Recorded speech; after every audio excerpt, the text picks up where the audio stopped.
Olá, turminha. Vamos começar mais uma semana de atividades, então. Como houve alteração lá no calendário escolar, a semana que vocês têm no cronograma, a 22ª semana, que seria de 19 a 23 de julho, vai ser feita nessa semana que a gente está começando. E aí, então, o que está previsto lá para o dia 19 de julho vai ser feito hoje, dia 5 de julho, tá bom?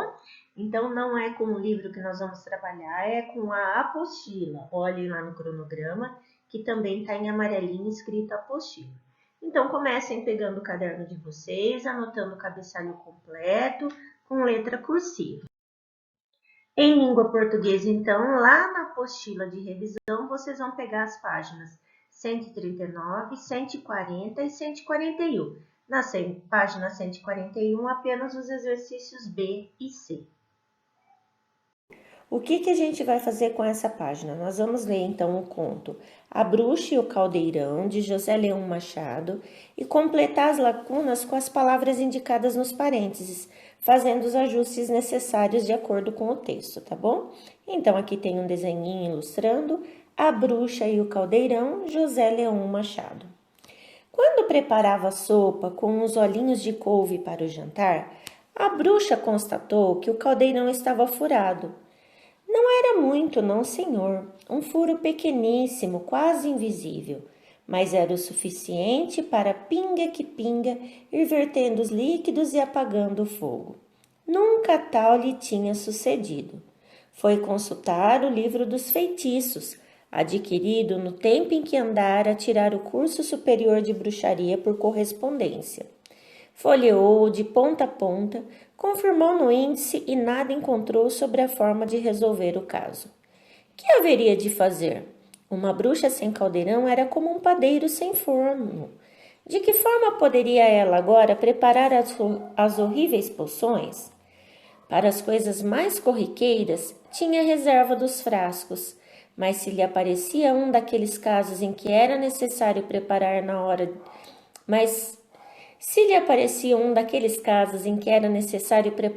hora, uma mistela, como da filha de um aldeão que engolira uma nuvem e foi preciso fazer um vomitório especial com trovisco, rosmaninho, 3 dentes de alho, uma semente de abóbora seca, uma asa de morcego e 5 aparas de unhas de gato. Se a moça vomitou a nuvem, pois não haveria de vomitar, com a potência do remédio, além da nuvem, vomitou uma grande chuvada de granizo, que furou os telhados das casas em redor. Era muito aborrecido aquele furo no caldeirão. Nem a sopa do dia a dia podia cozinhar. Mantinha-se a pão e a água. Que remédio, enquanto não encontrasse uma forma de resolver o caso. Matutou dias seguidos no assunto e começou a desconfiar se o mercador que lhe vendera o caldeirão na feira, há muitos anos atrás, não a teria enganado com material de segunda categoria.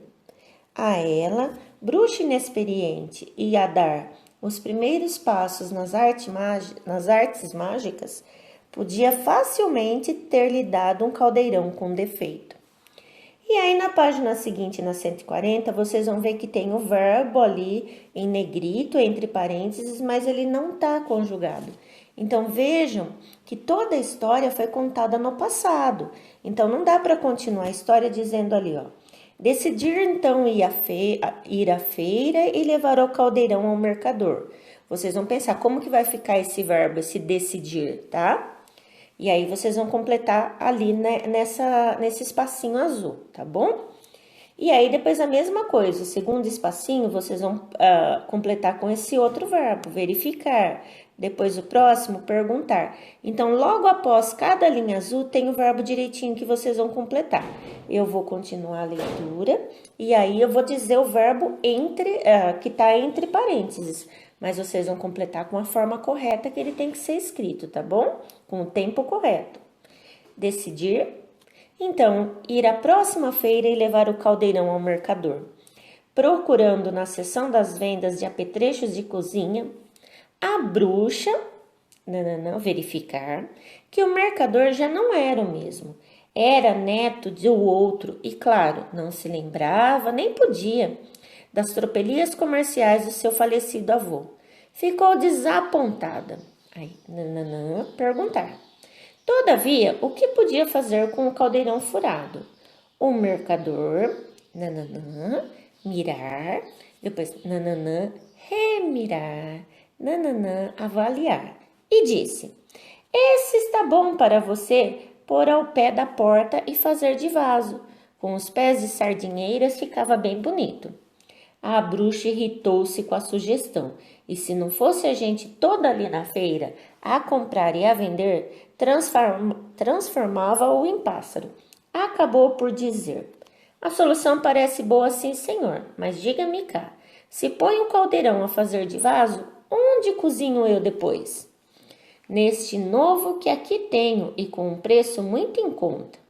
A bruxa olhou para o caldeirão que o mercador lhe apontava, sobressaindo no monte de muitos outros, de um brilhante avermelhado, mesmo a pedir que o levasse. A bruxa, que tinha os seus brios de mulher, ficou encantada.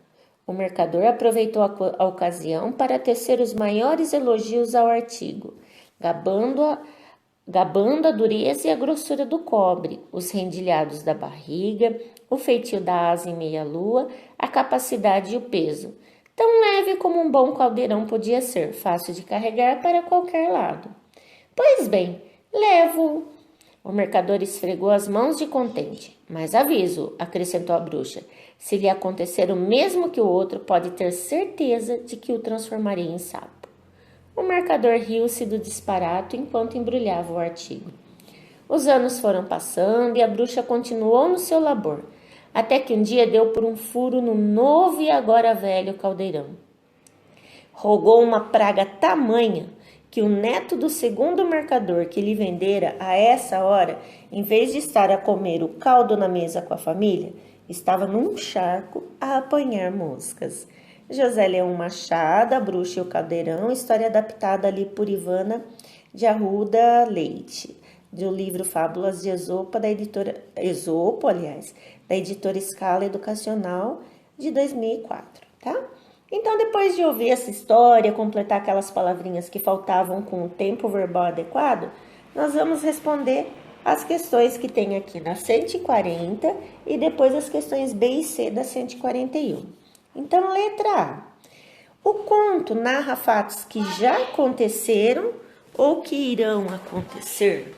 Quais palavras que o ajudaram a perceber isso? Então, já foram ou ainda vão acontecer? E aí vocês vão ter que identificar quais foram as palavras, tá bom? Vão citar pelo menos 2 ou 3 ali. Podem ser outras palavras além daquelas que vocês usaram para preencher. Depois, na página 141, o que essas palavras indicam, tá? Ou seja, qual tempo elas indicam? E por último, a letra C. Exponham o que descobriram os colegas da classe e ouçam as conclusões a que chegaram. Ajudem sua professora a construir um registro sobre as descobertas.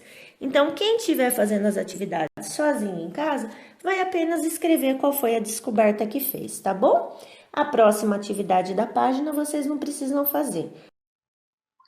Em matemática também, nós vamos então trabalhar com a apostila. Vocês vão pegar as páginas 11 e 12. Nós vamos começar com o exercício 1.4.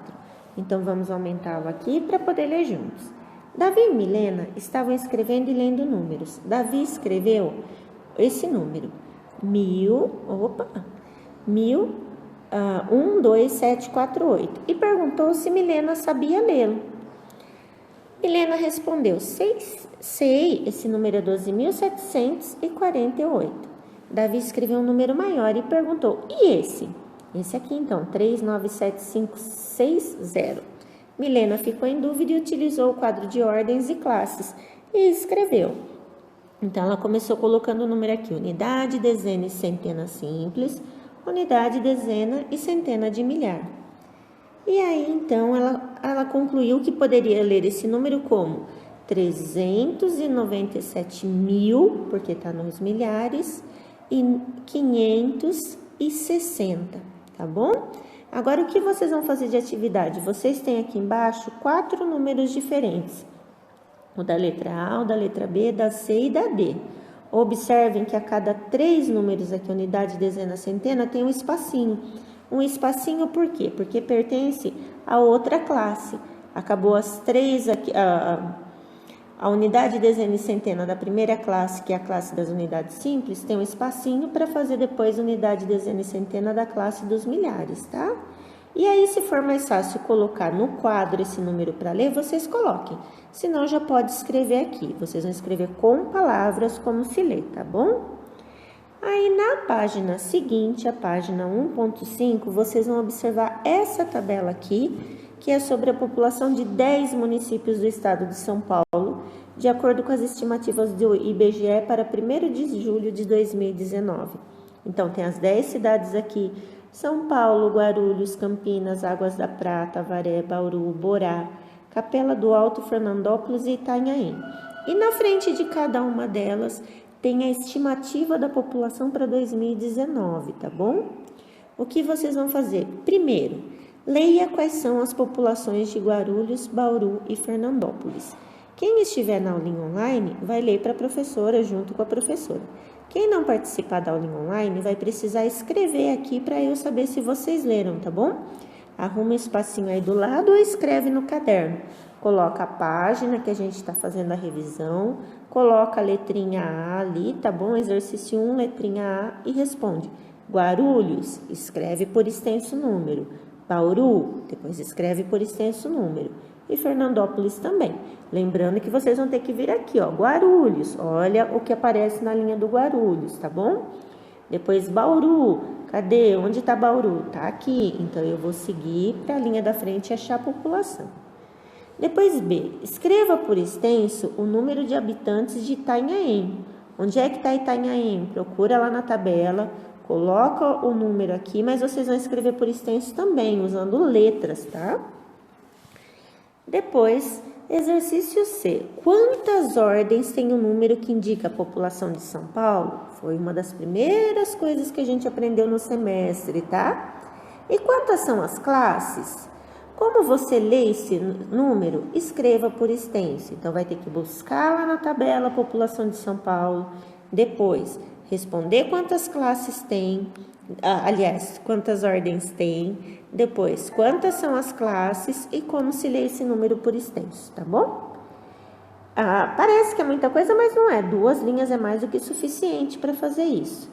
Letra D. Qual dessas cidades tem a população mais próxima de 100 mil? Então, a gente vai ver a estimativa que também já estudamos. E aqui, por último, a letra E. Pesquise sobre a estimativa populacional da capital do nosso país para 2019 e compare com a estimativa para a cidade de São Paulo. Em qual dessas 2 cidades vivem mais pessoas? Então, vocês vão ter que procurar qual é a capital do nosso país, né? Que é Brasília, qual foi a estimativa e depois comparar com São Paulo. Qualquer dúvida, então, me envie em áudio ou mensagem durante a tarde e a gente vai conversando.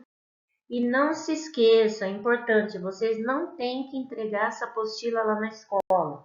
Vocês vão tirar foto das páginas que vocês fizeram os exercícios, assim como vocês têm feito com as páginas do livro, tá bom? Bons estudos!